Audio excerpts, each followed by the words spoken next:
What's up, guys? Today I'm gonna be going over my Glock 19 build. So kind of just gonna do an in-depth review on that, what I ultimately landed on, what has worked well for me, and since this is gonna be one of my everyday carries, just wanted to go over that. So to start, have my standard Glock magazines. This magazine is legal. I did acquire that during Freedom Week, so it does have the ZevTech mag extension on there, and then it does have 17 plus 5 rounds. So that is my backup, and then my primary is my 10 round mag that I just had from Glock from when I got the gun. So kind of starting off, we have as you can see the Radian Ramjet Afterburner comp on there. I've really liked that. I really like the look of it. The porting and the comp and everything works really well. So I used that. I ended up really liking it, and it has stayed on there. I never had any issues with the screw coming undone or anything like that.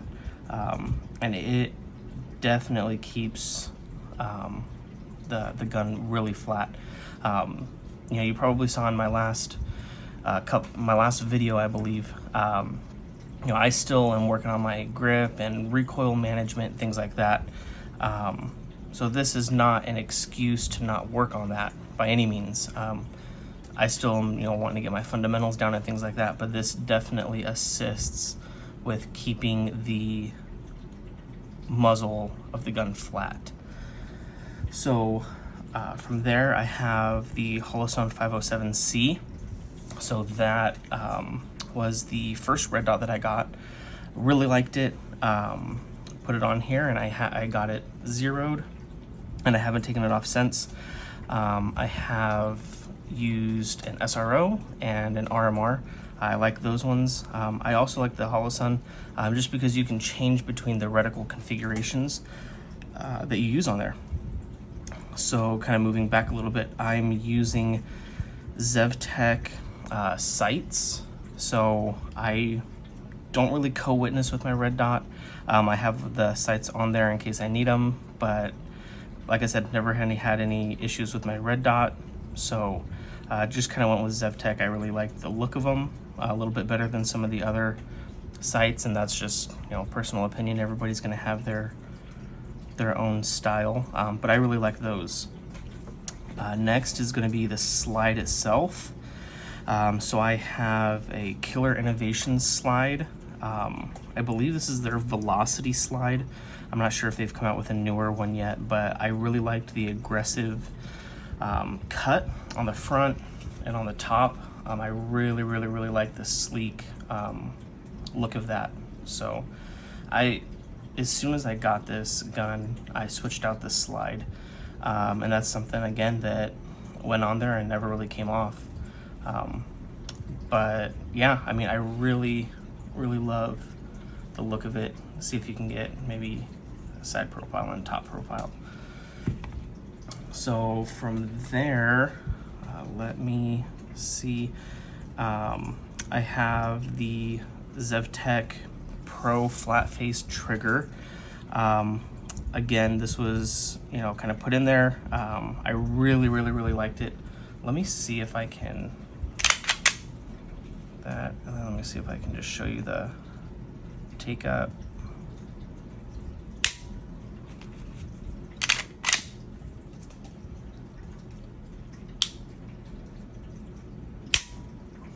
Super smooth trigger break. So I really like that. It was definitely an upgrade from the standard Glock trigger that came with it. Didn't ever do really anything with these portion, the grip portion of the internals, other than the trigger. I wanted to keep that well, not necessarily that I wanted to keep it stock, but I just ended up keeping it stock. Never saw any reason to get anything extended on these components, the mag release, the slide release. Again, I know that's something that people typically do. I just never, in my grip, in my preference, never felt the need to do that.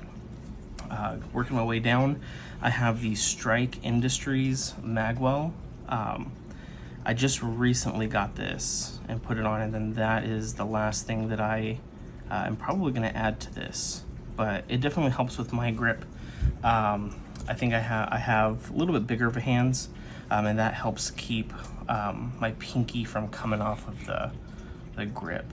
And then last, something that you can't see from the outside, but because I did decide to keep my OEM Glock slide, I had to get slide internals for this, and I ended up going with Shadow Systems. I forgot who I went with as far as slide components, but the one part was slightly out of spec and it was causing a ton of issues, so I ended up sending those parts back and getting Shadow Systems slide internals, and I've never had any issues after that. So yeah, so that was just a quick breakdown of my Glock, my build, my upgrades, things like that. And all of this has really worked for me.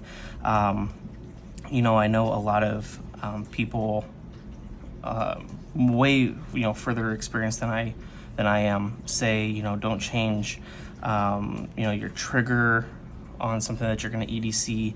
Try to stick with OEM as much as possible. And for me, I understand that and I agree with that, but I also wanted to keep my gun to my liking. So, and I think that is something that everybody needs to take into consideration and see what's going to work best for you. It's all going to be a personal preference. But yeah, so that's it. If you enjoyed this, great. I would appreciate if you would like and follow. If not, you can feel free to dislike the video. That's fine too. And then, thank you guys so much for checking this out if you've made it this far. And I will be sure to be posting a little bit more for you. So I will see you guys on the next one.